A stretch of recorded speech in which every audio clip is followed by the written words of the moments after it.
Hey there, it is Rachel, and on my latest podcast episode, I talked about how to increase your positive influence so that your kids listen to you more, they respect you more, and they resist you less.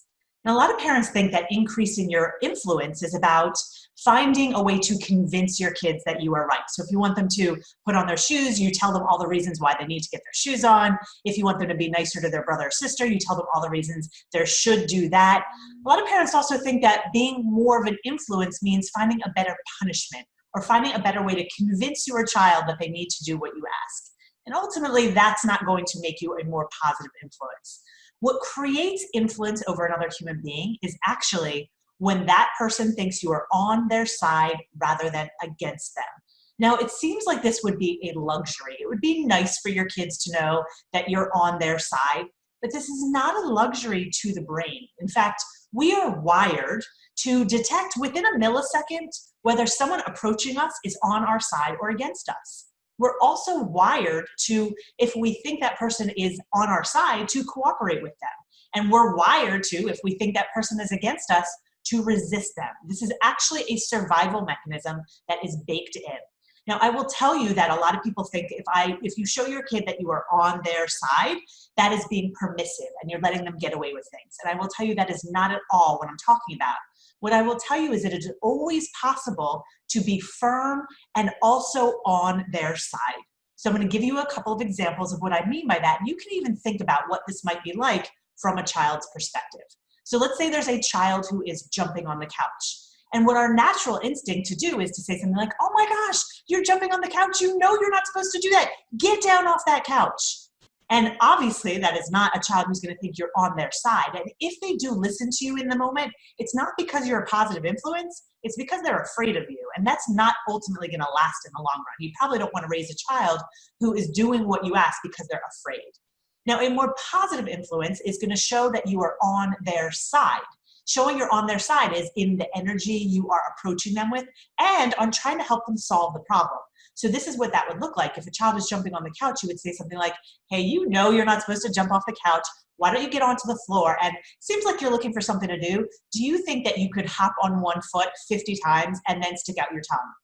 So what you're doing in that example is you're actually understanding what they need and you're approaching them as someone who wants to help them in that situation. You're still maintaining your boundary that they have to get off the couch. So let's use an example of maybe an older child. Let's say your child was supposed to be doing their homework and they're not doing their homework. What we might say is something like, oh my gosh, you're still doing your homework?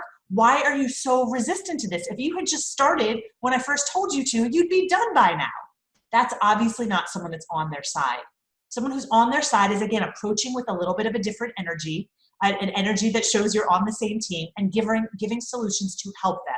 So it would be approaching them by saying something like, oh, you haven't done your homework yet? You know what? The homework has to get done. So let's figure out what the problem is. Is it that the homework is boring and your attention keeps getting distracted? Is it that you're struggling with a problem? Let's figure this out.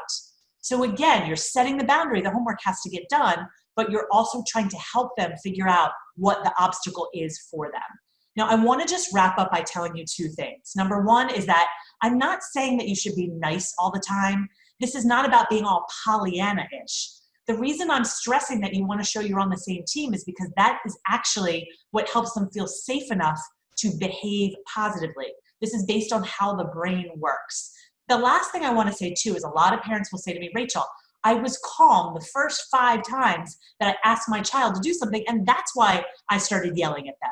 And what I will say to that is I understand that position, but asking them over and over doesn't mean that you then need to start yelling to be an influence. What that means is that asking them over and over to do something is not the solution to help them act better. So the solution to help them act better is actually to figure out what's going on.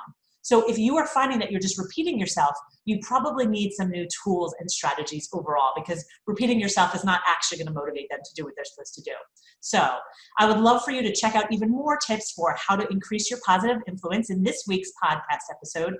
And past podcast episodes will give you other ideas for motivating your kids to act more responsible and respectful.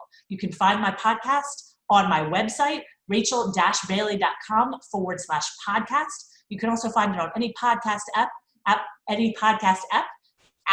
The podcast name is Your Parenting Long Game. I look forward to seeing you again next week. Take care.